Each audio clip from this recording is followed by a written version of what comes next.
आपण लास्ट लेक्चरमध्ये diseases of price बघितले. आजचं लेक्चर जे आहे त्याच्यामध्ये डिसीजेस ऑफ मेज बघतोय. तर याच्यामध्ये जे इम्पॉर्टंट आणि मेजर डिसीजेस आहेत त्याच्यामध्ये crazy top, cause due to Sclerophthora macrospora. Second one leaf blight, Helminthosporium maydis. त्यानंतर रस्ट, पक्सिनिया सुर्गी, हेडस्मट, स्पेसिलोथेका ब्रिलियाना आणि चारकोल रॉट, मॅक्रोफोमिना फॅसिओलिना, त्यालाच रायझोक्टोनिया बेटाटिकोला असं सुद्धा म्हटलं जातं. याच्यामध्ये जे काही मायनर डिसीजेस आहेत त्याच्यामध्ये bacterial stalk rot, cause due to Erwinia dissolvens, mosaic, maize mosaic potyvirus आणि ब्राउन स्पॉट, फायसोडर्मा मायडीज. तर हे मायनर डिसीज आहेत. तर सुरुवातीला जो क्रेझी टॉप आहे, क्रेझी टॉपलाच डाउनी मिल्ड्यू असं म्हटलं जातं. लक्षात ठेवा, क्रेझी टॉपलाच डाउनी मिल्ड्यू असं म्हटलं जातं. स्क्लेरोथोरा मॅक्रोस्पोरा. याचे सिम्पटम्स जे आहेत त्याच्यामध्ये development of chlorotic streaks on the leaves. तर तुम्ही इथं जे क्लोरोटिक स्ट्रिक्स जे आहेत ते तुम्ही इथं बघू शकता, जे डाउनी मिल्ड्यूचे सिम्पटम्स आहेत. त्यानंतर plant exhibit a stunted and bushy appearance and shortening of internodes while downy growth is seen on the lower surface of leaves. Downy growth also occurs on bracts of the green unpainted male flowers in tassels. इथं तुम्ही बघू शकताय, जसं आपल्या याच्यामध्ये होतं बाजरामध्ये, तसंच same मेज मध्ये सुद्धा तुम्हाला ही डाउनी मिल्ड्यूज टाइप ग्रोथ जे आहे ते दिसते. त्याचबरोबर तुम्हाला हे काय म्हणता येईल, पूर्णपणे ते वरचा टॉप जो असतोय तो टॉप तुम्हाला ब्रांचिंग टाइप तिथे दिसून येतं, त्यामुळे त्याला क्रेझी टॉप असं आपण म्हणत असतोय. याची जर आपण एटिओलॉजी जर बघायला गेलो तर याच्यामध्ये the fungus grows as white downy growth on both surface of leaves consist of sporangiophores and sporangia. आता इथं तुम्हाला काय दिसेल, डाउनी मिल्ड्यू आपण म्हणतोय किंवा क्रेझी टॉप म्हणतोय, तर याच्यामध्ये ऍक्च्युअल काय होतंय, तुमची पानाच्या खालच्या बाजूने अगोदर तुम्हाला मायसिलियमची ग्रोथ जी आहे ती झालेली दिसते. त्याचबरोबर तुम्हाला पानाची अप्पर साइड आहे, म्हणजे दोन्ही बाजूने तुम्हाला इथं पानावरती तुम्हाला मायसिलियमची ग्रोथ दिसते. तिथं स्पोरेंजिया आणि स्पोरेंजिओस्पोर्स जे ते फॉर्मेशन होत असते. Sporangiopores are quite short and stout, branch profusely into series of pointed stigmata which bears hyaline, oblong or ovate sporangia, germinate directly and infect the plants. तर स्पोरेंजिया जर्मिनेट जे आहे ते तर डायरेक्टली होत असतात. त्याचबरोबर स्पोरेंजिओफोर्स जे आहे त्याचं फॉर्मेशन होत असतंय. त्याचं स्ट्रक्चर कसं असतंय ते इथं म्हटलेलं आहे त्यांनी. आता हा जो क्रेझी टॉप जो आहे तो डिसीज डेव्हलप होण्यासाठी जी फेवरेबल कंडिशन असते त्याच्यामध्ये जे लो टेम्परेचर आहे ते साधारणतः 21 ते 33 डिग्री सेल्सिअस असेल तर ते फेवर करत असते. त्याचबरोबर रिलेटिव्ह ह्युमिडिटी जे आहे ते 90%, त्याचबरोबर ड्रिझलिंग जर असेल तर ती सिच्युएशन जी आहे ते डिसीजसाठी फेवर करत असते. त्याचबरोबर young plants are highly susceptible. Young plant जे आहेत ते पूर्णपणे ससेप्टिबल असतात यासाठी. आता याच्यामध्ये जर आपण प्रायमरी आणि सेकंडरी सोर्स बघितला तर primary source of infection is through oospores in soil and also dormant mycelium present in infected maize seeds. जे मेज सीड्स असतात त्याच्यामध्ये तो डॉर्मंट मायसिलियम असतो. त्याचबरोबर जमिनीमध्ये जे oospores असतात तो प्रायमरी सोर्स म्हणून काम करत असतात. म्हणजे डिसीजची सुरुवात जी आहे ती इथून होत असते. आणि जो सेकंडरी स्प्रेड होतोय तो एअरबॉर्न कोनिडिया, म्हणजे ज्या कोनिडिया स्पोरेंजिया जे असतात ते फॉर्म झालेले जे असतात ते एअर थ्रू एका प्लांट पासून दुसऱ्या प्लांट पर्यंत ट्रान्सफर होतात. त्याला आपण सेकंडरी स्प्रेड असं म्हणतो. आता हा जो डिसीज आहे हा डिसीज जर मॅनेज करायचा असेल तर त्याच्या मॅनेजमेंटसाठी बघा, कारण हा जे oospores जे असतात ते oospores सॉइल मध्ये सर्वाइव्ह करत असतात, त्यामुळे डिप्लोईंग, त्याचबरोबर क्रॉप रोटेशन विथ पल्सेस, म्हणजे इथं तुम्हाला सेम क्रॉप रिपीट न करता तिथं क्रॉप रोटेशन करणं गरजेचं आहे. कारण जोपर्यंत oospores सॉइल मध्ये सर्वाइव्ह करतील तोपर्यंत डिसीज जे आहे तिथं येणारच आहे. त्याचबरोबर rogue out infected plants, treat seeds with metalaxyl at 6 gram per KG. आता हे मेटॅलेक्सिल जे आहे ते सिस्टेमिक फंजिसाइड आहे. त्याचबरोबर मँकोझेब जे आहे ते सुद्धा सिस्टेमिक फंजिसाइड आहे. जिथं ऊसपोर फॉर्मेशन होतं, मी काय म्हणतो लक्षात घ्या, जिथं ऊसपोर फॉर्मेशन होतं, जिथं जिथं ऊसपोर स्पोरेंजिया येतील तिथं तिथं तुम्हाला कंपल्सरी मेटॅलेक्सिल जर लिहिलं, मेटॅलेक्सिल जे फंजिसाइड जे आहे ते आपण सिस्टेमिक फंजिसाइड म्हणून यूज करत असतो, ते जर तुम्ही मेटॅलेक्सिल तिथं लिहिलं, म्हणजे लिहिणं अपेक्षित आहे, लिहायलाच पाहिजे. आणि त्याच्यासाठी इफेक्टिव्ह फंजिसाइड कुठलंच नाही, कारण हे सिस्टेमिक फंजिसाइड असल्यामुळं जिथं ऊसपोर फॉर्मेशन होतं तिथं मेटॅलेक्सिलला सगळ्यात सुपर रिझल्ट जे आहेत ते मिळतात. त्यामुळे आपल्याला इथं metalaxyl plus mancozeb @ 1 kg on 20 day after sowing, म्हणजे ऊसपोर जे आहेत ते तिथून प्लांटमध्ये जे आहेत जर्म ट्यूब थ्रू एंटर करतात. ती सिच्युएशन जी असते त्या सिच्युएशनच्या पूर्वी म्हणजे 20व्या दिवसापर्यंत आपण सोईंग केल्यानंतर जर याचा स्प्रे घेतला तर चांगल्या पद्धतीने आपल्याला तिथं ते थांबवता येऊ शकतं. त्याचबरोबर ज्या हायब्रिड CO1 किंवा CO2 व्हरायटी जी आहेत रेजिस्टन्स व्हरायटी, त्या जर आपण ग्रो केल्या तर आपल्याला हा क्रेझी टॉप किंवा डाउनी मिल्ड्यू जो म्हणतोय तो आपण अवॉइड करू शकतो. त्यानंतर सेकंड डिसीज आहे तो म्हणजे leaf blight, cause due to Helminthosporium maydis. आता हा लीफ ब्लाइट जो आहे त्याचे सिम्पटम्स बघा, तुम्ही अतिशय इझिली आयडेंटिफाय करू शकता. The fungus attacks the crop at young stage. Small, small yellowish round to oval spots are seen on the leaves. The spots gradually increase in area into bigger elliptical spots and are straw to grayish brown in center with dark brown margins. तर तुम्ही इथं बघू शकता कशा पद्धतीने हे spot जे आहेत ते इलिप्टिकल होत असतात. त्याचबरोबर तुमचं जे काय मार्जिन जे आहे ते पूर्णपणे डार्क ब्राऊन दिसतंय. द स्पॉट्स कोएल्स गिव्हिंग ब्लाइटंड अपीअरन्स, म्हणजे ते छोटे छोटे स्पॉट्स असतात ते नंतर मोठे होऊन एकत्र येतात आणि एकत्र आल्यामुळे पूर्ण तुम्हाला तो ब्लाइट किंवा करपल्यासारखा अपीअरन्स जो आहे तो दिसून येतो इथं. आता याची जर इटिओलॉजी बघितली त्याच्यामध्ये कोनिडिया असतील किंवा कोनिडिओफोर्स असतील, तर कोनिडिओफोर्स जे आहेत are in group geniculate mid dark brown pale near apex and smooth. त्याचबरोबर कोनिडिया जे असतात distinctly curve fusiform pale to dark mid dark golden brown with two 5 to 11 septa, म्हणजे याच्यामध्ये साधारणतः 5 सेप्टेशन पासून हे जे आतमध्ये तुम्हाला जे सेप्टेशन दिसतंय ते 5 ते 11 सेप्टा त्याच्यामध्ये असू शकतात, म्हणजे सेप्टेशन एवढं झालेलं असते त्याच्यामध्ये. त्याचबरोबर त्याचा कलर जो आहे तो गोल्डन कलर तुम्हाला इथं दिसतोय. त्याचबरोबर हा जो डिसीज आहे लिप लाईट, त्याच्यासाठी फेवरेबल कंडिशन जर बघितली तर जे ऑप्टिमम टेम्परेचर जे असते जे कोनिडिया जर्मिनेशनसाठी लागतं ते म्हणजे 8 ते 27 डिग्री सेल्सिअस जर असेल तर त्या टेम्परेचरमध्ये ज्या कोनिडिया जर्मिनेशन जे आहे ते चांगल्या पद्धतीने होत असते. त्यामुळे ह्या टेम्परेचरमध्ये काय जे काही प्रिकॉशन्स घ्यायचे ते आपण घेणं आवश्यक आहे तिथं. Infected take infection take place early in the wet season. त्याचबरोबर जर इथं डिसीज सायकल बघितली आपण तर याच्यामध्ये हा डिसीज जो आहे तो ऍक्च्युअल सीड बॉर्न डिसीज आहे. तर याच्यावरती सुद्धा तुम्हाला ऑब्जेक्टिव्ह मध्ये विचारलं जातं leaf blight is cause due to soil borne fungus, seed borne fungus किंवा तिथे एअरबॉर्न कोनिडिया, अशा पद्धतीने तुम्हाला विचारलं जातं. तर तिथे तुम्हाला हे सीड बॉर्न डिसीज आहे लक्षात ठेवायचं आहे. सगळ्यात महत्वाचं इथं काय आहे, हा लिप ब्लाइट जो आहे तो जो हेल्मिंथोस्पोरियम मायडीज मुळे कॉज होतो तो काय, त्याची जर तुम्हाला कशामुळे कॉज होत असेल तर तो सीड बॉर्न फंगस मुळे कॉज होत असतो, हे लक्षात घ्यायचं आहे तिथं. It also infects sorghum, wheat, barley, oats, sugarcane, and spores of the fungus are also found to associate with seeds of green gram, black gram, cowpea, Sudan grass, Johnson grass. म्हणजे हे सगळे जे क्रॉप आहेत या क्रॉपवरती तो तुम्हाला काय म्हणता येईल अल्टरनेट होस्ट जो आहे तो अल्टरनेट होस्ट म्हणून त्याच्यावरती ते सर्वाइव्ह करत असतात. जर आपल्याला हा हेल्मिंथोस्पोरियम ब्लाइट जो आहे तो जर आपल्याला कंट्रोल करायचा असेल किंवा मॅनेजमेंट टेस्टसाठी काय करायचे असेल तर त्यासाठी हा सीड बॉर्न डिसीज आहे. त्यामुळे सीड ट्रीटमेंट अतिशय महत्वाची आहे. इथं कॅप्टन किंवा थायरम जर आपण 4 gram per KG seed use केलं, त्याचबरोबर मँकोजेब जे आहे किंवा कॅप्टन जे आहे त्याचा जर आपण स्प्रे घेतला तर हा डिसीज जो आहे तो आपण थांबवू शकतो.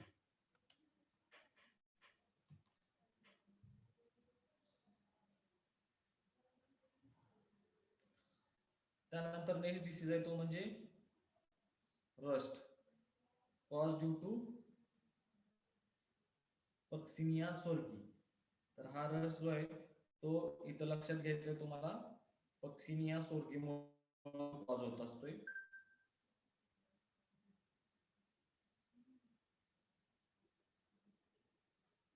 आता याचे जर आपण सिम्पटम्स बघितले, circular to oval elongated cinnamon brown powder are scattered over the surface of leaves. तुम्ही जो तांबेरा आपण म्हणतो तर तांबेरा टाइप तुम्हाला एकदम ब्राऊन कलरचे स्पॉट जे आहेत त्याच्यावरती अपिअर होतात. As the plants mature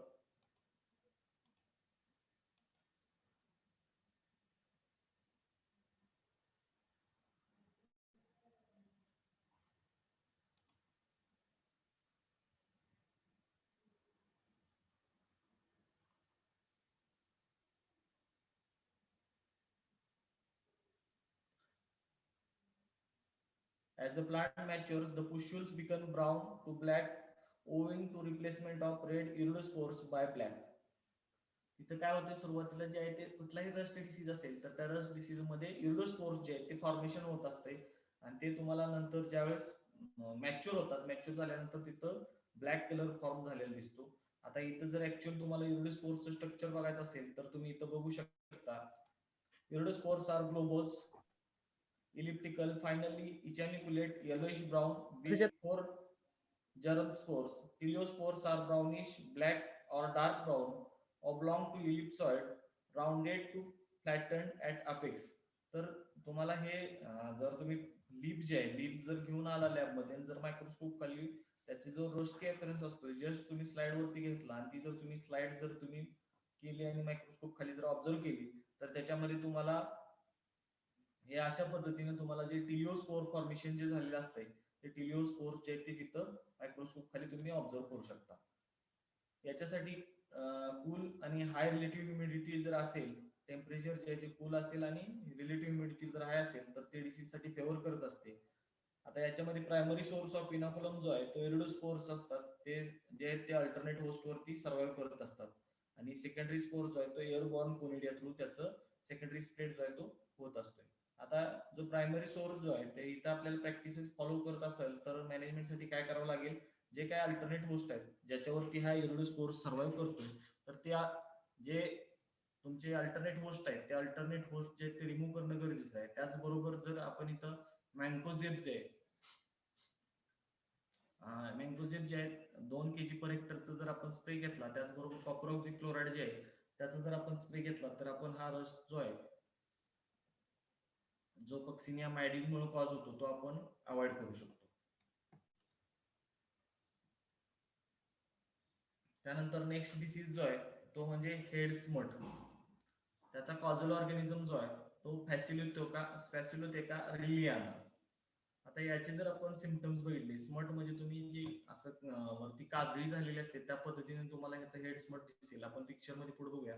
symptoms are usually notice on the cob and tassels, म्हणजे जे टॅसल्स असतात मक्याच्या कणसामध्ये त्याच्यावरती आणि ते कॉप कणीस जे येते त्याच्यावरती आपण ते सिम्पटम्स डायरेक्ट ऑब्झर्व करू शकतो. Large smut sori replace by tassels and years.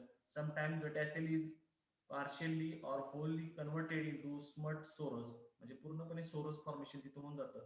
The smutted plants are stunted, produce little yield and remain greener than that of the rest of the plants. म्हणजे इतर क्रॉप्स पेक्षा तुम्हाला ते green दिसतात. त्याचबरोबर तुम्हाला काय होईल तिथं ते जे पूर्ण तुमचं कणीस जे आहे ते पूर्ण कणीस जे आहे ते काळं पडलेलं दिसून येतं. इथं बघू शकता तुम्ही अशा पद्धतीने हे जे हेड स्मट जो आहे तर हेड स्मटचे सिम्पटम्स तुम्हाला अशा पद्धतीने ब्लॅक कलर तिथं फॉर्म झालेला दिसतो. आता याची जर आपण इटिओलॉजी बघितली, smut spores are produce in large number which are reddish brown to black thicken all and finally spine and spherical. आता याच्यासाठी फेवरेबल कंडिशन जर बघायला गेलो आपण तर low temperature favours more infection and this fungus also infect the maize. याची जर disease cycle बघितली तर बघा, the smut spores retain its viability for 2 years, म्हणजे सर्वसाधारण 2 वर्षापर्यंत हे स्मट स्पोर्स जे आहेत ते सर्व्हाइव्ह करू शकतात. The fungus is externally seed borne and soil born. हा आता महत्वाचा पॉइंट आहे इथं, कारण आता इथं आपण बघतोय ते जे सोराय फॉर्मेशन होतंय ते सोराय फॉर्मेशन जे आहे ते तुमचं पूर्णपणे त्या सीड्स वरती होते, त्यामुळे आपण सीड बॉर्न म्हणतो. आणि जे हे फंगस जे स्पोर्स जे आहेत ते स्पोर्स तुमचे सॉइल मध्ये सर्व्हाइव्ह करत असतात, त्यामुळे आपण काय म्हणतोय सॉइल बॉर्न. म्हणजे इथं सगळ्यात महत्वाचं सेंटेन्स काय असेल हेडस्मट मध्ये, हा एक्सटर्नली सीड बॉर्न, एक्सटर्नली आणि इंटरनली 2 प्रकार असतात सीड बॉर्न डिसीजचे. तर इथं लक्षात ठेवायचं आहे एक्सटर्नली सीड बॉर्न डिसीज, त्याचबरोबर हा सॉइल बॉर्न डिसीज आहे. अतिशय महत्वाचं स्टेटमेंट आहे, तुम्हाला ट्रू ऑर फॉल्स साठी विचारलं जातं, तर ते लक्षात ठेवा. Head smut disease is externally seed borne and also soil borne. The major source of infection through soil borne chlamydospores. आता इथं क्लॅमॅडोस्पोर्स, आता सॉइल बॉर्न डिसीज म्हणतोय म्हणजे तिथं जे सोरस किंवा जे क्लॅमॅडोस्पोर्स जे ते सॉइल बॉर्न डिसीज मध्ये महत्वाचा रोल प्ले करत असतात. आता इथं सुद्धा तुम्ही क्रॉप रोटेशन जे आहे ते क्रॉप रोटेशन करणं गरजेचं आहे. त्याचबरोबर जर कॅप्टन थायरॉइडची ट्रीटमेंट केली, त्याचबरोबर फील्ड सॅनिटेशन केलं तर हा डिसीज जो आहे तो आपण टाळू शकतो. त्यानंतर लास्ट जो मेजर डिसीज आहे त्याच्यामध्ये हा चारकोल रॉट आहे. तर चारकोल रॉटचा कॉझल ऑर्गॅनिझम जो आहे तो मॅक्रोफोमिना फॅसिओलिना, त्यालाच रायझोटोनिया बॅटाटिकोला असं म्हणतात, मग अशी आपण बघितलं. तर आता चारकोल रॉट मध्ये जर आपण सिम्पटम्स बघायला गेलो तर affected plants exhibit wilting symptoms, म्हणजे विल्ट झाल्यानंतर जे सिम्पटम्स दिसतात तसेच सेम सिम्पटम्स याच्यामध्ये दिसून येतात. The stalk of the infected plants can be recognize by greyish streaks. Greyish कलरचे तुम्हाला स्ट्रिक्स फॉर्मेशन तिथे झालेलं दिसतं. The pith become shaded and grayish black minute sclerotia develop on vascular bundles. ज्या आतमध्ये वेस्क्युलर सिस्टम असते त्याच्यावरती तुम्हाला स्क्लेरोशिया फॉर्म झालेले दिसतात ज्यावेळी आपण ते स्प्लिट करून बघू त्यावेळेस. Shredding of interior of the stalk often cause stalks to break. The region of the crown region of infected plants become dark in color. तुम्ही इथे फोटो मध्ये बघू शकता अशा पद्धतीने तुम्हाला हा जो चारकोल रॉट आहे हे इथं तुम्ही बघू शकता. अशा पद्धतीने तुम्हाला हा ब्लॅक कलर किंवा त्याचे स्क्लेरोशिया फॉर्मेशन जे आहे ते इथं चारकोल रॉट मध्ये होत असतं. आता तुम्हाला हा डिसीज इझिली आयडेंटिफाय करू शकता. आता सर्वसाधारण 1 महिना झालेला आहे सो करून. तुम्हाला अजून एका महिन्यानंतर ज्यावेळेस त्याचं स्टेम जे आहे ते एकदम साधारणतः 4 ते 5 सेंटीमीटर डायमीटरचं होते, त्या पिरियडमध्ये ते तुम्हाला स्टॉक रॉटचं इन्फेक्शन जे आहे ते तिथं दिसून येतं. The fungus produces large number of sclerotia which are round and black in color. It produces pycnidia on the stem or stalk. इथं तुम्हाला pycnidia फॉर्मेशन सुद्धा होतं आणि जे स्क्लेरोशिया जे आहे ते इझिली तुम्ही तिथं बघू शकता, जे इन्फेक्टेड क्रॉप असते तिथं. त्याच्यासाठी फेवरेबल कंडिशन काय असेल तर हाय टेम्परेचर आणि लो सॉइल मॉइश्चर. जर सॉइलमधील मॉइश्चर कमी असेल त्याचबरोबर टेम्परेचर जर जास्त असेल तर हा चारकोल रॉट जो आहे तो इझिली स्प्रेड होत असतो. याची जर आपण डिसीज सायकल बघितली, the fungus as wide host range attacking sorghum, pearl millet, finger millet and pulses. ठीक आहे, तर जे वाईल्ड होस्ट याचे आहेत त्या वाईल्ड होस्ट वरती हा सर्वाइव्ह करत असतो. It survive more than 16 years in infected plant degrees. अतिशय महत्वाचं इथं काय असेल तर सर्वसाधारण ते ह्याच्या स्क्लेरोशिया जे आहेत त्या साधारणतः 16 वर्षापर्यंत चारकोल रॉटच्या जे आहेत त्या प्लांट डिब्रीज मध्ये सर्वाइव्ह करू शकतात. म्हणजे विचार करतो, primary source of infection is through soil born स्क्लेरोशिया. बरोबर आहे, कारण आपण इथे स्क्लेरोशिया थ्रूच हा डिसीज स्प्रेड होतोय, त्यामुळं जे सॉइल बॉर्न स्क्लेरोशिया असतात तेच प्रायमरी सोर्स असणार आहे याचं. The pathogen also attacks many other hosts which helps in its perpetuation. Fungus capable of living saprophytically on dead organic tissues. म्हणजे हा सॅप्रोपेटिक आहे, ज्यावेळेस त्याला लिव्हिंग होस्ट असतोय त्यावेळेस लिव्हिंग होस्ट वरती राहणार आणि ज्यावेळेस लिव्हिंग होस्ट तो मरून जातोय त्यानंतर त्या मेलेल्या म्हणजे डेड ऑर्गॅनिक टिश्यूज वरती तुम्हाला हे जे आहे हे सर्व्हाइव्ह करताना दिसून येतं. त्याचबरोबर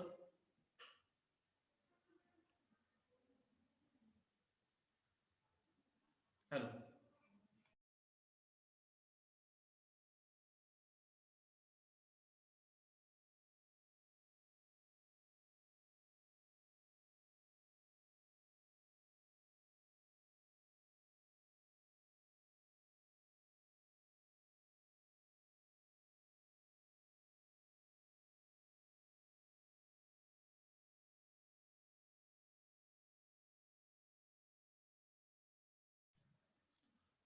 तर हा चारकोल रॉट डिसीज जो आहे हा डिसीज मॅनेज करण्यासाठी याच्यामध्ये लॉंग क्रॉप रोटेशन विथ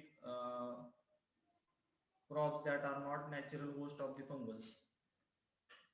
म्हणजे जिथं आपल्याला हे इन्फेक्शन दिसून येतं ती फील्ड जी आहे त्या फील्डमध्ये अशा पद्धतीनं क्रॉप घ्यायचं की तो त्याचा जो रेग्युलर वाईल्ड होस्ट जो आहे तो वाईल्ड होस्ट नसावा, असं क्रॉप तिथं आपल्याला म्हणजे रोटेट करता आलं पाहिजे. Irrigate the crop at the time of earhead emergence to maturity. Treat the seeds with carbendazim or captan 2 gram per KG. म्हणजे आपण हा सीड्स वरती स्क्लेरोशिया फॉर्म होत असतात त्यामुळे आपण सीड्स जे आहेत ते कॅप्टन किंवा थायरम किंवा कार्बेटायझिम आपल्याला ट्रीट करणं गरजेचं आहे.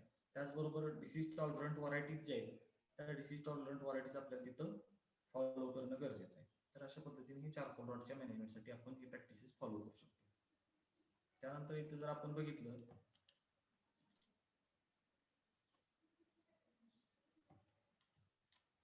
जे मायनर डिसीजेस आहेत त्याच्यामध्ये बॅक्टेरियल स्टॉक रॉट, त्याचा कॉझल ऑर्गॅनिझम जो आहे तो इरविनिया डिझॉल्व्हस, मोझाईक जो आहे मोझाईक मेज मोझाईक मायडीज किंवा पोटी व्हायरस आपण म्हणतो. त्याचबरोबर ब्राऊन स्पॉट जो आहे तो फायसोडर्मा मायडीजमुळे कॉज होत असतो. तर हे सगळं जे आहे ते आजचं तुमचं मेज क्रॉपच्या विषयी होतं.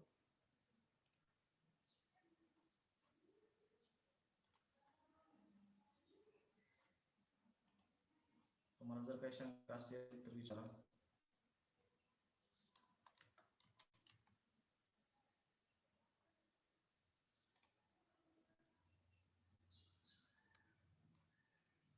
तुम्हाला आता जसं जसं तुमचे क्रॉप्स कम्प्लीट होत जातील तसं तसं तुम्ही ते जे तुमचं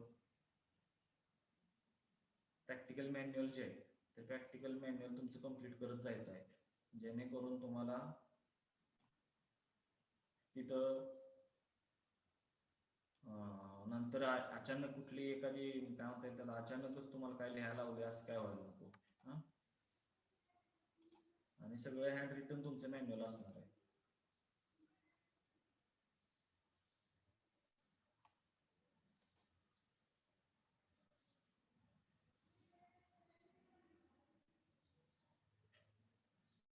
तुम्हाला तुमचं तुमच्या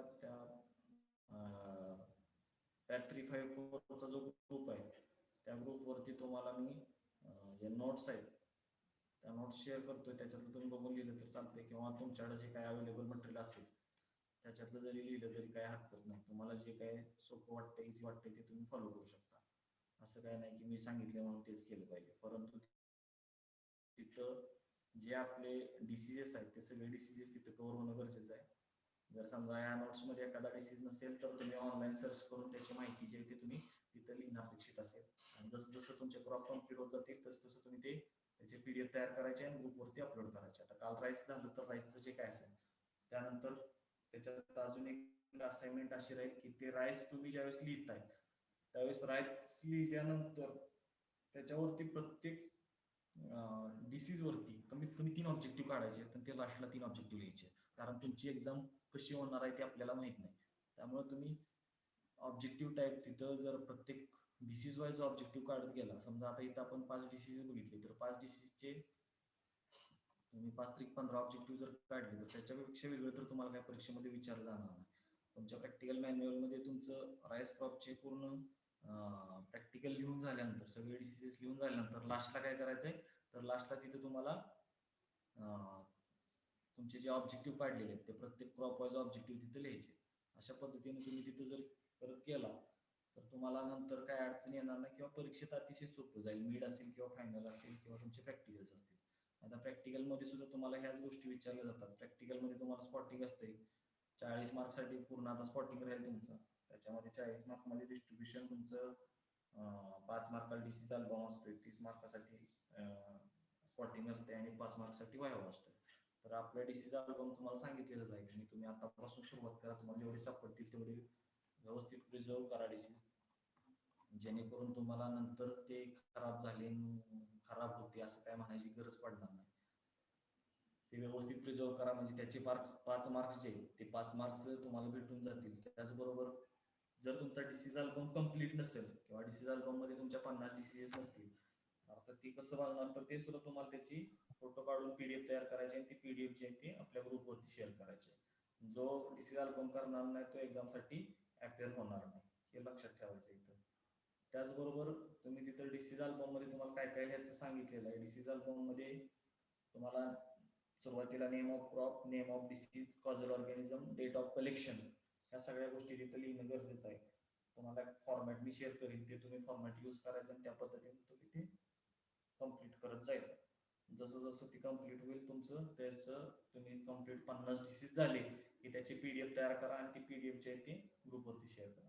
त्याचबरोबर तुम्हाला आता काल राईस झाले तर लगेच ह्या आठवड्यामध्ये पुढच्या लेक्चरच्या अगोदर राईस आणि आजचं झालेलं क्रॉप मेज या क्रॉपचं तुम्ही त्या असाइनमेंट पेजेसवरती लिहायचं आणि तिथं फक्त प्रिकॉशन काय घ्यायचे, जर तुम्ही जो कुठला डिसीज लिहिताय, चारकोल रॉट लिहिताय तर चारकोल रॉट जिथे लिहिलाय त्याच्या अपोजिट साईडला म्हणजे डाव्या बाजूला जी पानाची पाठीमागची बाजू असते त्या पानाच्या पाठीमागची बाजू डावी म्हणजे तुमची वहीच्या डावी बाजू सांगतो मी, त्या डाव्या बाजूवरती ते पिक्चर असलं पाहिजे, कलर फोटो.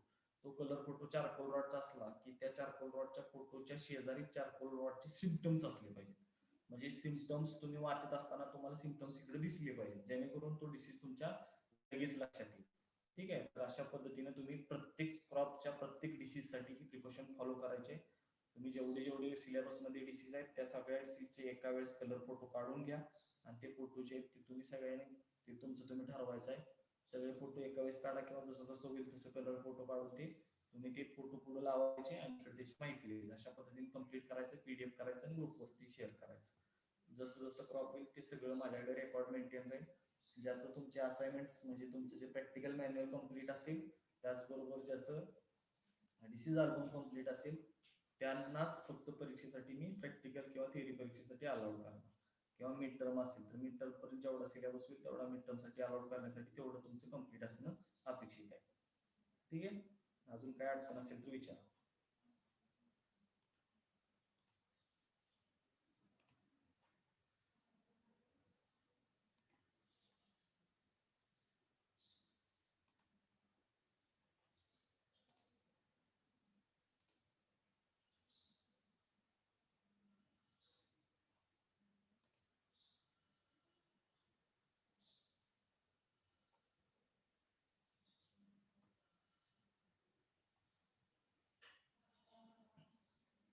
कोणाला काय अडचण आहे असं दिसत नाही, त्यामुळे आपण इथं थांबलो तर काय हरकत नाही. पुढच्या लेक्चरला पुढचं टॉपिक.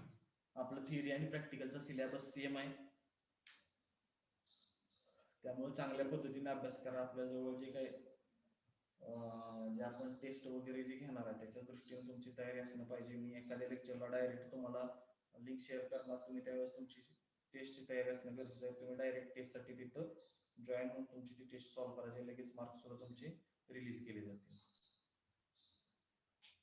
ठीक आहे, कोणाला काय अडचण आहे?